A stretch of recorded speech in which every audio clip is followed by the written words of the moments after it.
আজ আমার জন্মদিন, তবে দিনটি আমার কাছে নিছক কোনো উৎসব বা উপভোগের বিষয় নয়। জন্মদিন মানে তো জীবন থেকে আরও একটি বছর চিরতরে হারিয়ে যাওয়া। সময় ফুরিয়ে আসছে, এই সত্যটি আমাকে প্রতিনিয়ত ভাবায়। তবুও আলহামদুলিল্লাহ, আল্লাহ তাআলা আমাকে এখনো সুযোগ দিচ্ছেন। তিনি পরম দয়ালু। তিনি আমাদের সংশোধন হওয়ার সময় দেন। তিনি আমাদের এই দুনিয়াতে পাঠিয়েছেন তার একমাত্র ইবাদতের জন্য, পরীক্ষা আর প্রস্তুতির জন্য। হে আল্লাহ, এই জীবনের অবশিষ্ট সময়টুকু যেন সঠিক ব্যবহার করতে পারি। শহীদ ওসমান হাদির মতো সাহস নিয়ে যেন সবসময় ন্যায়ের পক্ষে দাঁড়াতে পারি।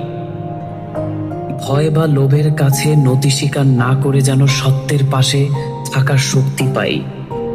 আর যখন তুমি আমায় ডেকে নেবে, তখন যেন পূর্ণ ঈমান নিয়ে তোমার কাছে ফিরে যেতে পারি। আমিন।